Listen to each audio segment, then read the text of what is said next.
Ok, salut la compagnie. Ça fait une semaine déjà. Vous commencez à me manquer. Vous avez prévu des aventures pour cet été? Allez, eh bien, dites-moi tout en commentaire. Bref, on va parler réchaud aujourd'hui. Cela fait quelques temps que je teste le réchaud Jetboil Flash. Du coup, eh bien, je vais vous donner mon avis là-dessus. Le voici. Il est beau ce machin, hein. Il est livré avec la tasse d'une contenance d'1 litre, avec un petit bol en plastique, un couvercle avec des petits trous pour égoutter et un bec verseur. Bien sûr, le brûleur et un petit trépied pour améliorer la stabilité du réchaud. On est sur un réchaud très optimisé et très efficace. On est même sur le réchaud le plus efficace de la gamme avec ses 2,6 kW de puissance. Il faut environ 1 minute pour mettre en ébullition un demi-litre.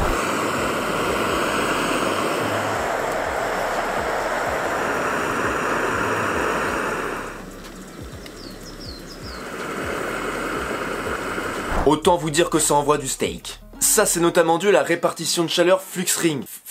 FluxRing. On retrouve ça au cul du réchaud, tu vois, c'est ces petites lamelles là.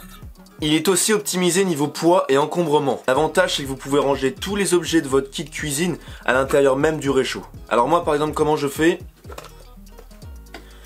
Ici tout de suite je mets une petite gratounette, petite éponge qui me permet de faire la cuisine. En dessous on retrouve directement le brûleur du réchaud.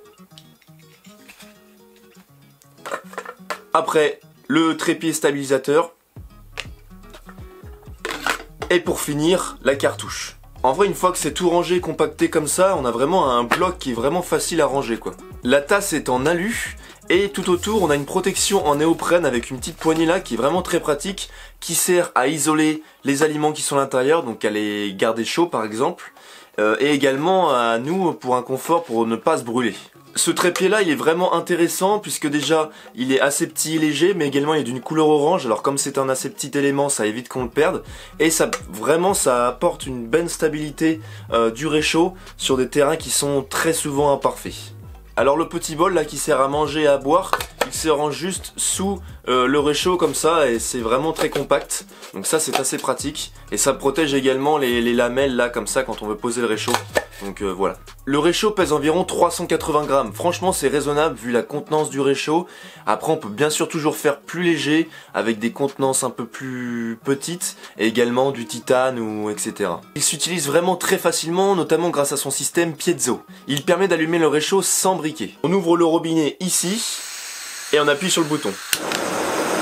En gros, le fait d'exercer une pression sur le bouton ici, ça va générer une petite étincelle juste là et ça va enflammer le gaz. Moi personnellement, ce que je préfère sur cet objet, c'est ce couvercle.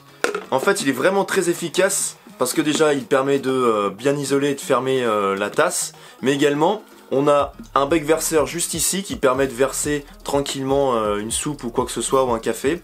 Et ici on a des petits trous qui permettent de faire un filtre ou d'égoutter simplement vos pâtes etc.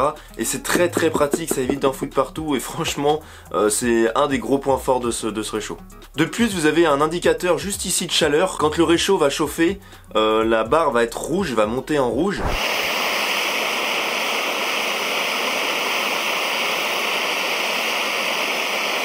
Ça va vraiment être pratique parce que vous allez pouvoir savoir réellement à quelle température va être votre repas. C'est un réchaud qui est adopté par l'armée depuis un petit moment et je pense qu'on comprend pourquoi. Il est léger, simple d'utilisation et très efficace. On le retrouve en vente sur le marché pour une centaine d'euros. Alors, mon avis maintenant.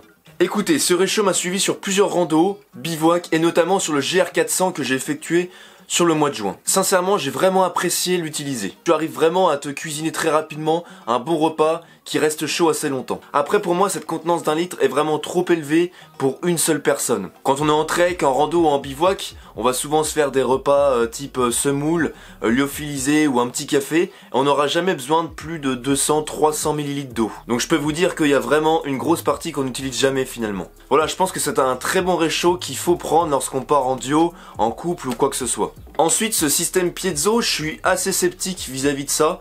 Il a très bien marché au début, mais maintenant il commence un petit peu à bugger et certaines fois j'arrive pas à l'allumer avec ce piezo. Donc je suis obligé d'apporter un briquet et c'est un peu bête de porter un allumage automatique plus un briquet et un initiateur de feu. Je sais pas si vous allez voir juste ici, mais il y a un petit filament, c'est ce filament là qui produit l'étincelle et qui part sur le gaz.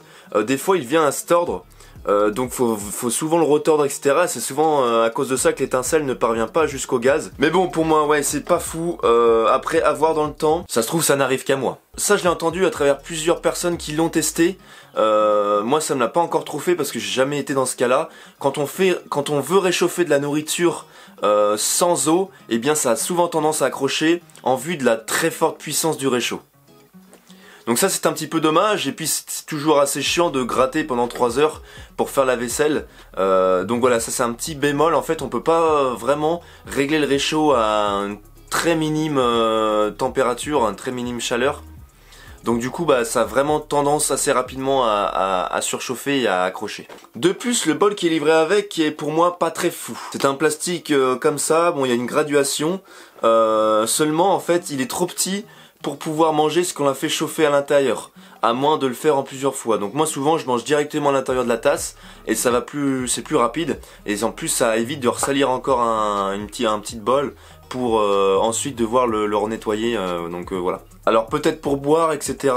On dit souvent que ça sert à protéger les filaments et le dessous du réchaud. Bon, ouais, moyen. Bon, à part ça, hein, c'est bien sûr un très bon réchaud que j'apprécie vraiment, même si je vous donne 2-3 défauts. J'essaye vraiment d'être le plus transparent possible et vous donner vraiment mon avis et les choses qui pourraient être améliorées ou voilà, qui m'ont déplu lors de son utilisation. En tout cas, je préfère vraiment l'utiliser lorsque je fais mes randonnées en montagne, en haute montagne, lorsque je fais de l'alpinisme. Là dernièrement, je l'ai utilisé pour mon sommet à 3000 mètres. C'était un réel plaisir parce qu'en fait, même s'il y a beaucoup de vent, la flamme est souvent assez cachée par le dispositif du réchaud. Du coup on n'a pas besoin de rajouter un pare-vent et ça c'est très plaisant. Voilà, petit retour sur ce matos. N'hésitez vraiment pas si vous avez des questions, je suis dispo dans les commentaires. Vous pouvez m'envoyer également un mail, en tout cas il y a toutes les informations dans la description. N'hésitez surtout pas à me suivre sur Instagram, vous pouvez m'envoyer des questions, j'y réponds souvent aussi, je suis assez présent, je poste des photos régulièrement, des stories pour vous informer de nouveaux projets, pour également compléter les vidéos lorsque je pars en aventure ou quoi que ce soit. Je remercie vraiment le surplus, le marsouin qui m'a permis de tester ce réchaud, ça faisait longtemps que je voulais me faire un avis dessus et vous le partager, hein. Donc n'hésite pas à faire un tour sur son magasin physique ou également sur le magasin Le Marsouin, le surplus en ligne. Les personnes qui travaillent sont vraiment compétentes et vraiment ils connaissent l'histoire de chaque objet, donc c'est assez impressionnant. En tout cas voilà, si vous avez des questions, n'hésitez pas à leur poser des questions, quoi, ils seront ravis de vous répondre. Portez-vous bien, partez à l'aventure mais respectez l'environnement. Sur ce, à la semaine prochaine et ciao.